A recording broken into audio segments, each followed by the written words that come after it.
Beautiful Stories from Shakespeare by Edith Nesbit. Two Gentlemen of Verona. Only one of them was really a gentleman, as you will discover later. Their names were Valentine and Proteus. They were friends and lived at Verona, a town in northern Italy. Valentine was happy in his name because it was that of the patron saint of lovers. It is hard for a Valentine to be fickle or mean. Proteus was unhappy in his name because it was that of a famous shape changer, and therefore it encouraged him to be a lover at one time and a traitor at another. One day Valentine told his friend that he was going to Milan. "I am not in love like you," said he, "and therefore I don't wish to stay at home." Proteus was in love with a beautiful yellow-haired girl called Julia, who was rich, and had no one to order her about. He was, however, sorry to part from Valentine, and he said, "If ever you are in danger, tell me, and I will pray for you."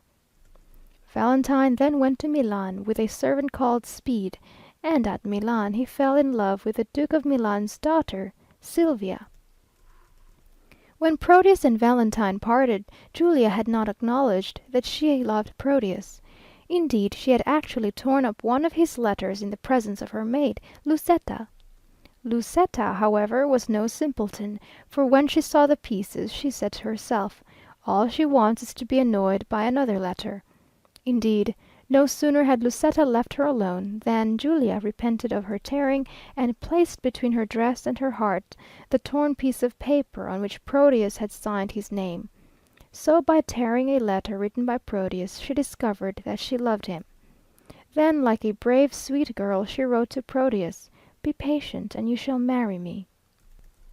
Delighted with these words, Proteus walked about flourishing Julia's letter and talking to himself. "What have you got there?" asked his father Antonio. "A letter from Valentine," fibbed Proteus. "Let me read it," said Antonio. "There is no news," said deceitful Proteus. "He only says that he is very happy, and the Duke of Milan is kind to him, and that he wishes I were with him." This fib had the effect of making Antonio think that his son should go to Milan and enjoy the favours in which Valentine basked. "You must go to-morrow," he decreed. Proteus was dismayed. "Give me time to get my outfit ready." He was met with the promise, "What you need shall be sent after you." It grieved Julia to part from her lover before their engagement was 2 days old. She gave him a ring and said, "Keep this for my sake," and he gave her a ring, and they kissed like two who intend to be true till death. Then Proteus departed for Milan.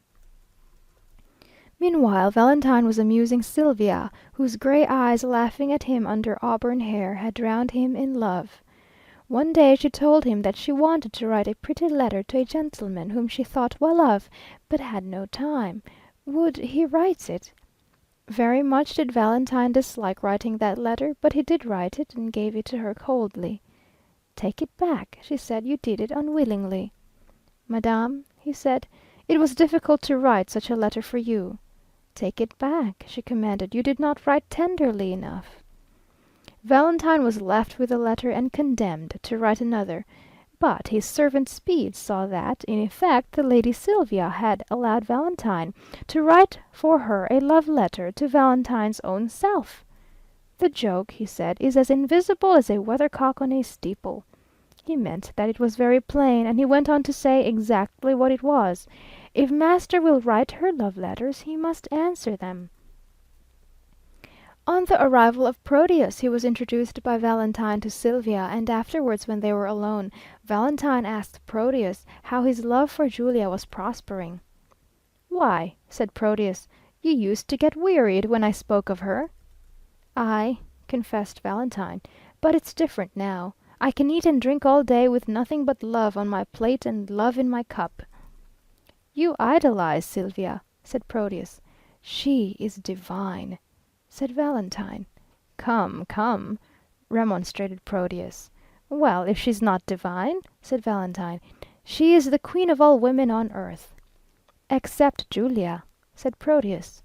"Dear boy," said Valentine, "Julia is not excepted, but I will grant that she alone is worthy to bear my lady's train." "Your bragging astounds me," said Proteus. But he had seen Sylvia, and he felt suddenly that the yellow-haired Julia was black in comparison. He became in thought a villain without delay, and said to himself what he had never said before, "I to myself am dearer than my friend." It would have been convenient for Valentine if Proteus had changed, by the power of the god whose name he bore, the shape of his body at the evil moment when he despised Julia in admiring Sylvia. But his body did not change, his smile was still affectionate, and Valentine confided to him the great secret that Sylvia had now promised to run away with him. "In the pocket of this cloak," said Valentine, "I have a silken rope ladder, with hooks which will clasp the window bar of her room." Proteus knew the reason why Sylvia and her lover were bent on flight.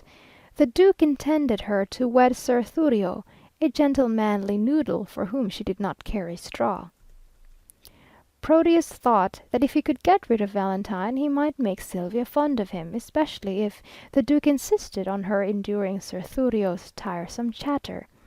He therefore went to the Duke and said, "Duty before friendship. It grieves me to thwart my friend Valentine, but your Grace should know that he intends tonight to elope with your Grace's daughter." He begged the Duke not to tell Valentine the giver of this information, and the Duke assured him that his name would not be divulged. Early that evening the Duke summoned Valentine, who came to him wearing a large cloak with a bulging pocket. "You know," said the Duke, "my desire to marry my daughter to Sir Thurio." "I do," replied Valentine. "He is virtuous and generous as befits a man so honoured in your Grace's thoughts." "Nevertheless she dislikes him," said the Duke. "She is peevish, proud, disobedient girl, and I should be sorry to leave her a penny. I intend, therefore, to marry again." Valentine bowed. "I hardly know how the young people of to-day make love," continued the Duke, "and I thought that you would be just the man to teach me how to win the lady of my choice." "Jewels have been known to plead rather well," said Valentine. "I have tried them," said the Duke. "The habit of liking the giver may grow if your Grace gives her some more." "The chief difficulty," pursued the Duke, "is this. The lady is promised to a young gentleman, and it is hard to have a word with her. She is, in fact, locked up." "Then your Grace should propose an elopement," said Valentine. "Try a rope ladder." "But how should I carry it?" asked the Duke. "A rope ladder is light," said Valentine. "You can carry it in a cloak." "Like yours?" "Yes, your Grace." "Then yours will do. Kindly lend it to me." Valentine had talked himself into a trap. He could not refuse to lend his cloak, and when the Duke had donned it, his Grace drew from the pocket a sealed missive addressed to Sylvia. He coolly opened it and read these words: "Sylvia, you shall be free tonight." "Indeed," he said, "and here's the rope ladder. Prettily contrived, but not perfectly. I give you, sir, a day to leave my dominions. If you are in Milan by this time tomorrow, you die." Poor Valentine was saddened to the core. "Unless I look on Sylvia in the day," he said, "there is no day for me to look upon."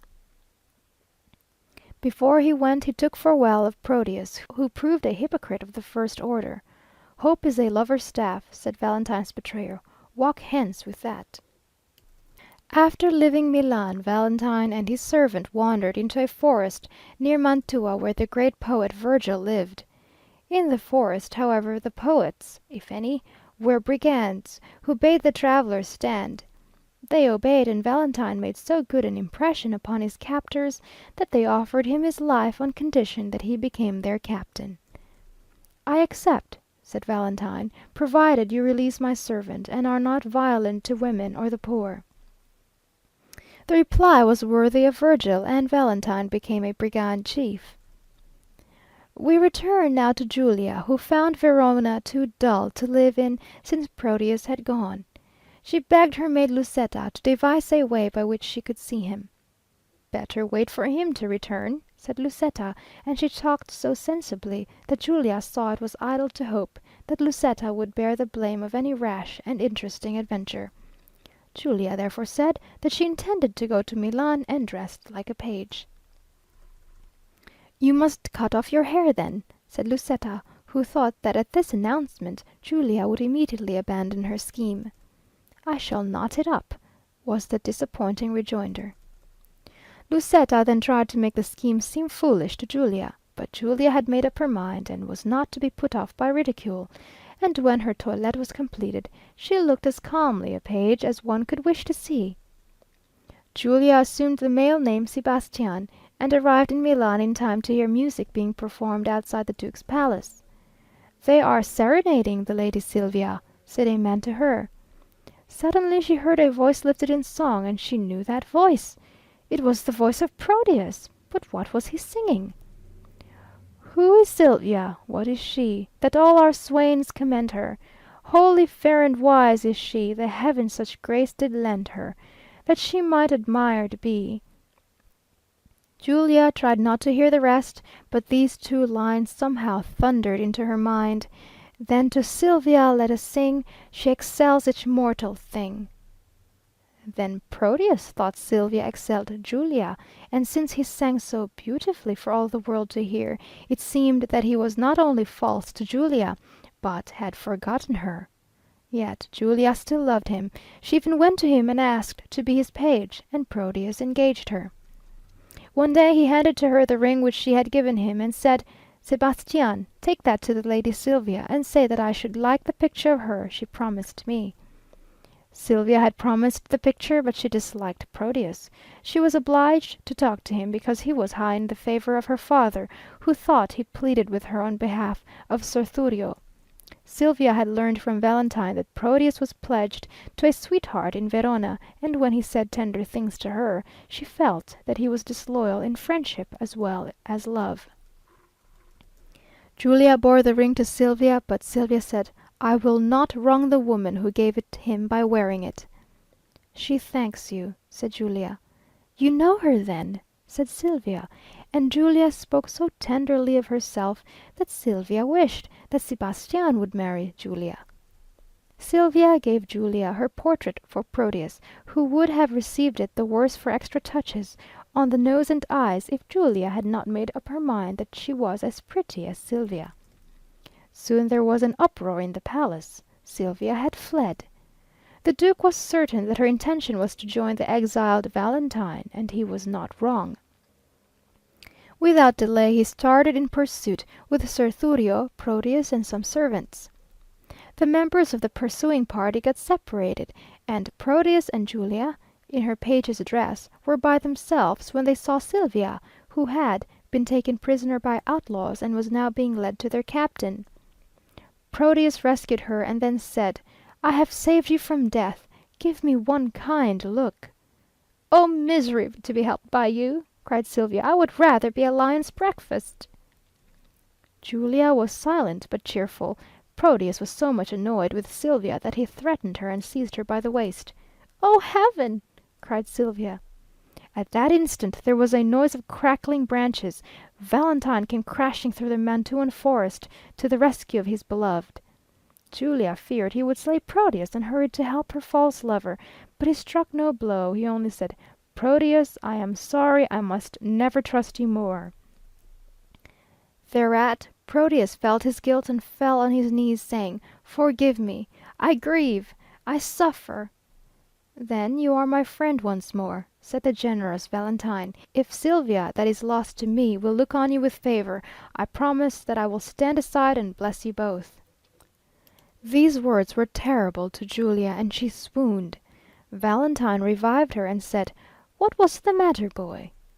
"I remembered," fibbed Julia, "that I was charged to give a ring to the Lady Silvia, and that I did not." "Well, give it to me," said Proteus. She handed him a ring, but it was the ring that Proteus gave to Julia before he left Verona. Proteus looked at her hand and crimsoned to the roots of his hair. "I changed my shape when you changed your mind," said she. "But I love you again," said he. Just then outlaws entered, bringing two prizes, the Duke and Sir. "Forbear!" cried Valentine sternly. "The Duke is sacred." Sir exclaimed, "There's Silvia! She's mine!" "Touch her and you die," said Valentine. "I should be a fool to risk anything for her," said Sir Thurio. "Then you are base," said the Duke. "Valentine, you are a brave man. Your banishment is over. I recall you. You may marry Sylvia. You deserve her." "I thank your Grace," said Valentine, deeply moved, "and yet must ask you one more boon." "I grant it," said the Duke. "Pardon these men, your Grace, and give them employment. They are better than their calling." "I pardon them and you," said the Duke. "Their work henceforth shall be for wages." "What think you of this page, your Grace?" asked Valentine, indicating Julia. The Duke glanced at her and said, "I think the boy has grace in him." "More grace than boy, say I," laughed Valentine, and the only punishment which Proteus had to bear for his treacheries against love and friendship was the recital in his presence of the adventures of Julia Sebastian of Verona. End of Two Gentlemen of Verona.